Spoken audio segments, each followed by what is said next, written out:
ఒక హస్బెండ్ ఇంకా వైఫ్ని చూపించడంతో మూవీ స్టార్ట్ అవుతుంది. వాళ్ళు వెళుతూ వెళుతూ దారిలో గ్యాస్ స్టేషన్ దగ్గర ఆగి ఫుల్ ట్యాంక్ చేసుకుని మళ్ళీ స్టార్ట్ అవుతారు. కానీ వాళ్ళని ఒక కార్ ఫాలో అవుతుంది. వీళ్ళని ఓవర్టేక్ చేసి ఫాలో అవుతున్న కారు ముందుకు వెళ్తుంది. తర్వాత వెంటనే యూటర్న్ చేసుకుని డైరెక్ట్గా కపుల్ వైపు దూసుకు వస్తూ ఉంటుంది. దానితో హస్బెండ్ పక్కకు కార్ని తీస్తాడు. బ్యాలెన్స్ తప్పి కారు క్రాష్ అవుతుంది. ఫాలో అయిన కారు నుండి ఒక వ్యక్తి దిగుతాడు. తర్వాత ఆ కపుల్ నుండి లేడీని తీసుకుని హిల్ స్టేషన్ దగ్గరికి వెళ్ళిపోతాడు. అక్కడ ఒక క్యాబిన్ ఉంటుంది. అందులో ఆ లేడీని కట్టేసి దారుణంగా టార్చర్ చేస్తాడు. తర్వాత ఆ వ్యక్తి యొక్క ఫేస్ని చూపిస్తారు. ఆ లేడీ యొక్క మాంసాన్ని తింటూ ఉంటాడు. ఇతను మెంటలీ అన్స్టేబుల్. ఇతను మనుషుల మాంసాన్ని తింటాడు. ఇంకా విచిత్రం ఏంటంటే అమ్మాయిల మాంసాన్ని మాత్రమే తింటాడు. తర్వాత ఇతని నార్మల్ లైఫ్ని చూపిస్తారు. ఇతను ఒక ట్రైలర్, మామూలుగానే ఉంటాడు బయట. కానీ మనుషుల్ని చంపినప్పుడు ఆ మాంసాన్ని ఫ్రీజర్లో దాచుకుంటాడు. పచ్చి మాంసం తినడు, కుక్ చేసి ఉప్పు కారం వేసి తింటుంటాడు. ఫైనల్గా తన పేరు ఏంటంటే కార్లాస్. తను ఉండే చోట వర్షం పడుతూ ఉంటుంది. తను డోర్ క్లోజ్ చేసే టైంకి ఒక కొత్త అమ్మాయి అక్కడికి వస్తుంది. తను కార్లోస్ ఉండే అప్పర్ ఫ్లోర్లోకి షిఫ్ట్ అవ్వబోతుంది. కార్లోస్ కూడా లగేజ్ హెల్ప్ చేస్తాడు. తర్వాత నుండి కార్లోస్ ఆ అమ్మాయికి సైట్ వేస్తూ ఉండేవాడు. కానీ తనని చంపి తినాలని లోపల కోరిక ఉన్నా సరే తను ఉంటున్న బిల్డింగ్లో తప్పిపోయినా లేకపోతే మర్డర్ అయినా తన వైపే డౌట్ వస్తుందని ఆలోచిస్తూ ఉండేవాడు. ఒకరోజు ఆ అమ్మాయి కార్లోస్ దగ్గరకు వచ్చి కొన్ని పాంప్లెట్లు ఇచ్చి అడ్వర్టైజ్ చేయాలి. ఈ పాంప్లెట్లు నువ్వు నీ టైలర్ షాప్లో అతికిస్తే నా సెలూన్ షాప్కి కస్టమర్లు వస్తారు అని అంటుంది. కార్లోస్ కూడా సరే అంటాడు. ఎందుకు సరే చెప్పడు మనందరికీ కూడా తెలుసు. తర్వాత ఒక ఓల్డ్ లేడీని కలుస్తాడు. కార్లోస్ ఒకరోజు రాత్రి ఇంట్లో పని చేసుకుంటున్నప్పుడు ఆ అమ్మాయి ఫ్లోర్లో నుండి శబ్దాలు వస్తూ ఉంటాయి. తర్వాత ఆ అమ్మాయి కార్లోస్ దగ్గరకు వచ్చి పోలీసులకు ఫోన్ చేయమంటుంది. ఎందుకని అడిగితే జస్ట్ చెయ్యి అంటుంది. నేను చెయ్యను, పోలీసులంటే నాకు ఇష్టం ఉండదని కార్లోస్ అంటాడు. అవునా, సరే నాకు కొంచెం వాటర్ ఇవ్వమని ఆ అమ్మాయి అంటుంది. కార్లోస్ వాటర్ ఇస్తున్నప్పుడు ఆ అమ్మాయి ఫ్రీజర్ ఓపెన్ చేస్తూ వస్తుంది. లోపల ఉన్న మాంసాన్ని చూసి షాక్ అవుతుంది. ప్యాక్ చేయడం వల్ల అది యానిమల్ మీట్ అని అనుకుంటుంది. నువ్వు వెంటనే ఇక్కడి నుండి వెళ్ళిపో అని కార్లోస్ అంటాడు. సరే వెళ్ళిపోతాను, కానీ నా ఫ్లోర్లో నుండి అరుపులు వస్తున్నాయి. నువ్వు ఆ శబ్దాలు కూడా వినే ఉంటావు. నాకు కొంచెం తోడు కావాలి, అందుకే నేను వచ్చాను. సారీ, ఇంకెప్పుడు కూడా మళ్ళీ రాను అని ఆ అమ్మాయి వెళ్ళిపోతున్నప్పుడు కార్లోస్ వెనక్కి పిలిచి పోలీసులకి కాల్ చేసే బదులు మనమే పోలీస్ స్టేషన్ దగ్గరికి వెళ్దామంటాడు. ఇద్దరు పోలీస్ స్టేషన్కి బయలుదేరతారు. కానీ అక్కడ పోలీస్ స్టేషన్ ఉండదు. కార్లోస్ తనని చంపేశాడా? ఈ సీన్ అయినా కొంతకాలం తర్వాత మూవీ మన్ని కంటిన్యూ చేస్తారు. కార్లోస్ చాలా కోపంగా ఉంటాడు. తన అపార్ట్మెంట్కి వచ్చిన తర్వాత ఎవరో బలంగా డోర్ కొడుతూ ఉంటారు. డోర్ తెరిచి చూస్తే ఇందాక కార్లోస్ పోలీస్ స్టేషన్కి వెళ్తున్న అమ్మాయి యొక్క సిస్టర్ అక్కడ ఉంటుంది. తన సిస్టర్ కోసం బిల్డింగ్ మొత్తం అందరినీ అడుగుతూ వస్తున్నది. చివరికి కార్లోస్ని కూడా అడుగుతుంది. కానీ నాకు తెలీదు అంటాడు. వెళ్ళిపోతున్న అమ్మాయిని కాఫీకి ఇన్వైట్ చేసి ప్రశ్నల మీద ప్రశ్నలు అడుగుతూ ఉంటాడు. అప్పుడు ఆ అమ్మాయి ఇలా జవాబిస్తుంది. మీ కంట్రీ వాళ్ళం కాదు. ఆ రోజు మా సిస్టర్ మిస్ అయిన రోజు నేను తన అపార్ట్మెంట్లోనే ఉన్నాను అని ఆ అమ్మాయి అంటుంది. ఆ రోజు రాత్రి అరుపులు ఎందుకు వచ్చాయో మనకి ఇప్పుడు అర్థమవుతుంది. జవాబులన్నీ చెప్పిన తర్వాత నేను వెళ్ళిపోతా అని ఆ అమ్మాయి అన్నప్పుడు ఆగు, నా ఫ్రెండ్ పోలీస్ డిపార్ట్మెంట్లోనే ఉన్నాడు, హెల్ప్ అడుగుతామని ఫేక్ కాల్ చేస్తాడు. ఆ అమ్మాయి నమ్మేలాగా దానికి ఒక మోటివేషన్ వచ్చేలాగా యాక్ట్ చేస్తూ ఉంటాడు. ఆ మాటలన్నీ విని సరే నేను కొన్ని రోజులు వెతకడం ఆపేస్తాను అంటుంది. కార్లోస్కి కూడా అదే కావాలి.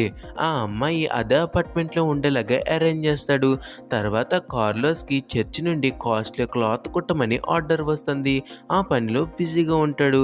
నీకేమైనా హెల్ప్ కావాలంటే నాకు చెప్పని ఆ అమ్మాయితో అంటాడు. కార్లోస్ని నమ్మి తన అపార్ట్మెంట్లోనే ఉండడం మొదలు పెడుతుంది. కొన్ని రోజుల తర్వాత కార్లోస్తో ఇలా అంటుంది. చాలా రోజులైంది, ఇంకా నా సిస్టర్ దొరకలేదు, మనం పోలీసులకి ఫోన్ చేద్దామని అంటుంది. నేను నా ఫ్రెండ్తో మాట్లాడాను, తను త్వరలోనే దొరుకుతుందని కార్లోస్ అంటాడు. కానీ తను ఒప్పుకోదు. ఇంకేం చేయలేక పోలీస్ స్టేషన్కి వెళ్ళి కంప్లైంట్ చేస్తారు. కానీ పోలీసులు ఎలా వెతుకుతారు?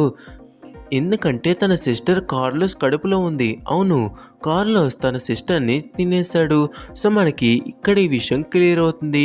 వాళ్ళు రిటర్న్ అవుతున్నప్పుడు తన సిస్టర్ ఇలా అంటుంది, నేను మా సిస్టర్ కలిపి చాలా మనీ సంపాదించాము. మేము సంపాదించిన మనీ మొత్తం కూడా ప్రతి నెల మా పేరెంట్స్కి ఇవ్వాలి. కానీ నా సిస్టర్ ఇవ్వను అని చెప్పింది. అందుకే ఆ రోజు గొడవ అయిందని చెప్తుంది. నేను మిస్ అయిన రోజు రాత్రి మా అక్క దగ్గర చాలా డబ్బు ఉండేది. తను మిస్ అయిన తర్వాత ఆ డబ్బేమీ కనిపించట్లేదని అంటుంది. ఏమీ దిగులు పడకు, కావాలంటే నేను మనీ ఇస్తా అని కార్లోస్ అంటాడు.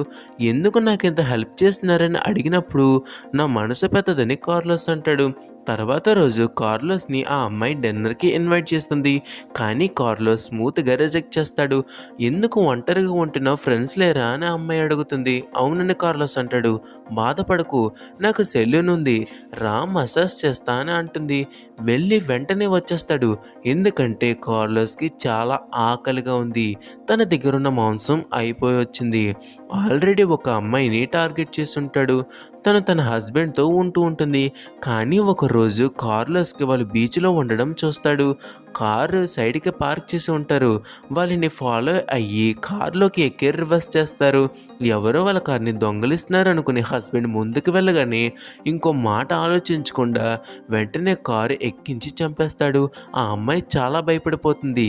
తను అలా వాటర్లోనే ఉండిపోతుంది. కార్లోస్ కూడా ఇంచు కూడా కదలడు. అలా తన బీచ్లో ఉండి మునిగి చనిపోతుంది. కార్లోస్ ఒకరోజు ఆ అమ్మాయి అపార్ట్మెంట్లోకి వెళ్ళి చూస్తే మొత్తం డ్యామేజ్ అయ్యి ఉంటుంది.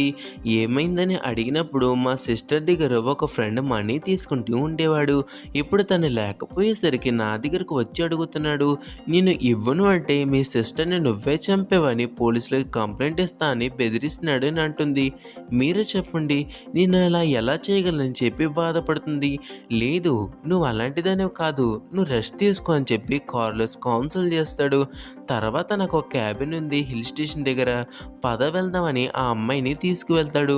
మార్నింగ్ అంతా బాగానే ఎంజాయ్ చేస్తారు. రాత్రి క్యాబిన్లోకి తీసుకెళ్ళి డ్రింక్లో డ్రగ్ కలిపి తనని అన్కాన్షియస్ అయ్యేలా చేస్తాడు. తనని చంపాలని మొత్తం ప్రిపేర్ అవుతాడు కానీ ఏదో ఆలోచించి చేయడు. తర్వాత రోజు నిజం మొత్తం చెప్పేస్తాడు. మీ సిస్టర్ని చంపింది ఎవరో కాదు, నేనే. నిన్ను కూడా చంపుదామని తీసుకొచ్చా, కానీ ఏమైందేమో తెలీదు, నా డెసిషన్ని మార్చుకున్నాను. కాదు, నువ్వే మార్చావని కార్లోస్ అంటాడు. లేదు, నువ్వు అబద్ధం చెప్తున్నావు కదా అని అంటుంది. నువ్వు నమ్మినా నమ్మకపోయినా ఇదే నిజమని కార్లోస్ అనడంతో నేను ఈ ప్లేస్ నుండి వెళ్ళిపోవాలనుకుంటున్నాను, కారు తీసుకుని రా అంటుంది. కారు తీసుకుని తను రిటర్న్ అవుతున్నప్పుడు తన సిస్టర్ని చంపినందుకు కోపం వచ్చి స్టీరింగ్ని తిప్పుతుంది. దానితో కారు క్రాష్ అవుతుంది. ఆ అమ్మాయి అక్కడికక్కడే చనిపోతుంది. కార్లోస్ డెడ్ బాడీ దగ్గర చాలా ఏడుస్తుంటాడు. తనని కార్లోస్ చాలా లవ్ చేసి ఉంటాడు. అందుకే తనని చంపలేకపోయాడు. తను చేసిన వాడికి కార్లోస్ ప్రేమించిన వ్యక్తి తనకి కాకుండా దూరం అయిపోయింది. ఇదే తన పనిష్మెంట్ అని కార్లోస్ అనుకోవడంతో ఈ మూవీ ఎండ్ అవుతుంది. సో అది ఈ క్యానిబల్ మూవీ యొక్క ఎక్స్ప్లెనేషన్. నా ఎక్స్ప్లెనేషన్ మీకు నచ్చినట్టయితే లైక్ చేయండి, షేర్ చేయండి. ఇంకొన్ని మూవీ ఎక్స్ప్లెనేషన్స్ కోసం మన ఫిల్మ్ ఓకే ఛానల్ని సబ్స్క్రైబ్ చేసుకోవడం మాత్రం మర్చిపోకండి. Thank you for watching. జై హింద్.